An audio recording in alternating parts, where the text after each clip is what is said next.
Barleywine bunker. Man, thanks for having us in here. This is amazing. Of course, yeah. We're sampling a double barrel barley wine. This is the second barrel of this batch of beer has been in, and just kind of check in on things. So we have a lot. Like every barrel is filled with barley wine for the most part. No imperial stouts or anything yet, but yeah. So it's just I loved barley wine as I grew up brewing beer. It was such a fun style to drink. It was a very, very intense beer, and they've had a lot of history to barley wine, so it just kind of felt really good to have that part of our thing here. We probably brewed these right about a year ago, so they're still they still need some time in the barrel, so they're still kind of getting there. Was this all one batch of barley wine? This is 3 different batches of barley wine. Batches. Yeah. Okay. So we're probably out of these 10 barrel batches, we're getting around 5 actual bourbon barrels of beer out of a 10 barrel batch. Okay. But yeah, so once these guys are good to go, hopefully they're tasting great. It's kind of it's coming out of the winter season, so I feel like they're starting to kind of come out of the wood and blossom, and it's kind of getting there. So once these are all ready to go, we're probably going to transfer them into one of our little Grundy tanks, which we love. We love these things. Yeah, this is your logo, right? The Grundy tanks? Yeah, so pretty much the Grundy tanks are the funky little thing. It's they were made from the 40s to the 70s in Teddington, UK. So these are old English tanks, and they were during that first kind of wave of American craft brewers in the 90s. A lot of American brewers brought these in to kind of because these were the only kind of random tanks they could make. So they modified them. They if you went to Lucky's, they had 3 welded stacked on each other. And actually, this is the first ever tank that I officially cleaned as a brewer. At EJ Fair, they had one of these, and it was the first ever assignment I had on my own, to clean this tank. It was an old Grundy tank that was sitting with beer for years in it from their old brewery, and I jumped in there and I loved it. It was a fun thing, and I love how they look. I love how what they mean. I love their history of them.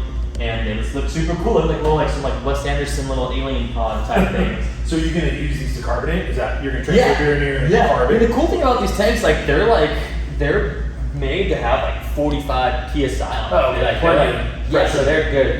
But they're not. They're single walled. So it's we're up put these on a pallet and put them in the walk-in. But yeah, so we'll blend some beers into here. We did a barrel lagered beer last year that we released, and we put it in the smallest one.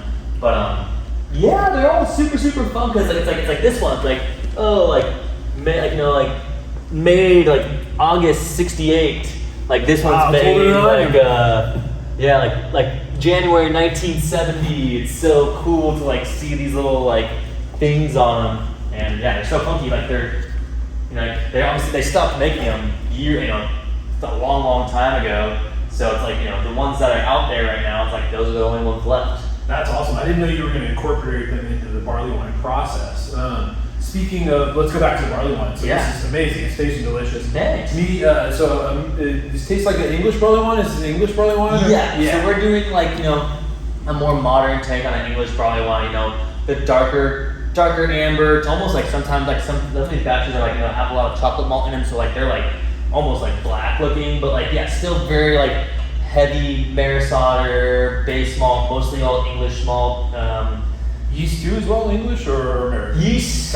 This was all Cal. This is all American ale for the most part. Actually, this is dry yeast because oh nice. Because these beers are starting at 40 plate almost 12, this really high. Yeah. So instead of you can't harvest any yeast from it and everything. So we just kind of throw in dry yeast, and dry yeast is a healthy workhorse to do. Yeah. And a lot of people are using it for primary fermentation on IPAs. Yeah. It's great. So so this is all dry American ale yeast, and chocolate malt. You said not a ton of hops. American barley wine is all really. We probably hop this similar to our West Coast IPA, IBU wise. Because there's so much sweetness there. Yeah, so much sweetness, so much time. It just kind of dies off. But barley wines are they're bitter, aggressive beers. So yeah. But yeah, sodas. Hopefully this year we get to release one.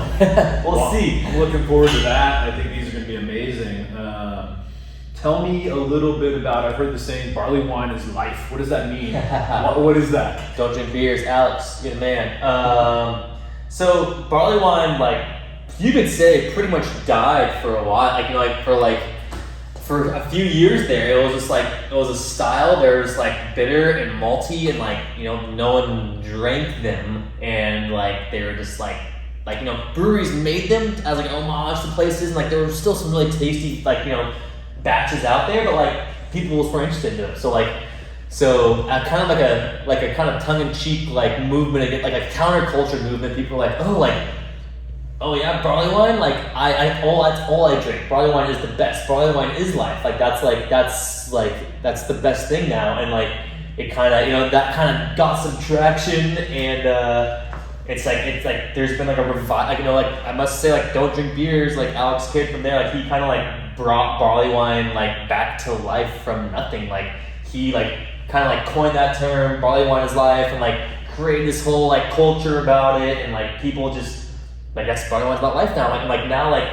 Now barley wines are brewed all over America, all over the world again. It's a really respected style again. It's really, really cool. So yeah, barley wine is life. Let's talk a little bit about, we've got barrels here. What type of barrels, what type of wood are you looking for? What type of barrel are you looking for? Sure, yeah, so this is all Missouri, Kentucky oak. So we have Heaven Hill, we have Woodford, we have, let's see here, I think mostly that's it. We have a Willet barrel, we have, I think, one Maker's Mark barrel, and then we had this is a Heaven Hill barrel, but before we got it, it was aged maple syrup in it. So after the maple syrup was emptied out of it, we got it. So this is a maple Heaven Hill barrel that's the one we're sampling right now, which is tasting great.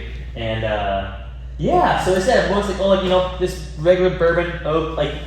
I think right now it's kind of barley wine season, so we're gonna start getting some more barrels in and doing more. But and about how much time do you like it to sit in the barrel? Oh man, I would say anywhere from 12 to 30 months. I think 12 minimum though, at least a year. Yeah, I think getting at least 10 to 12 months underneath it is good enough. And depending on if it's cold, hot depending on the season. But yeah, and we'll probably rock out some of these this year. And we're probably gonna leave some in the barrel and just let them go, and just kind of that could be another blending component. Put back on top of it a fresh. Yeah, because most of these beers we're not. It's they're not really gonna be singular batches for the most part. It's we're gonna be tasting every barrel, taking a sample, and blending the best of the best that we think works out together. Yeah, because some 3 different batches. Some were drier, some finished sweeter. So it's kind of blending them together to work out. Creating the best overall beer that we can. You almost think about each barrel as a blending component in a way sometimes. Similar to lambic, Yeah, exactly. What can be added to it, or what can that be added to make it better altogether.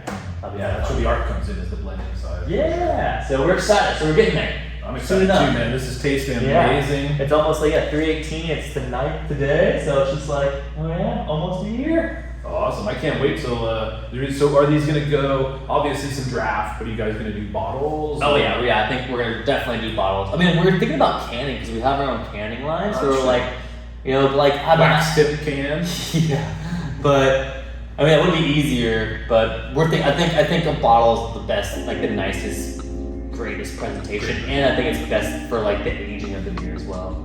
So yeah, stoked on it. That's awesome, man. Cheers. Looking forward to it. Heck yeah. Hey everyone, Vito from MoreBeer. We got another episode of The Mashup coming to you, and we're talking with Wynn at Wondrous Brewing about West Coast IPAs.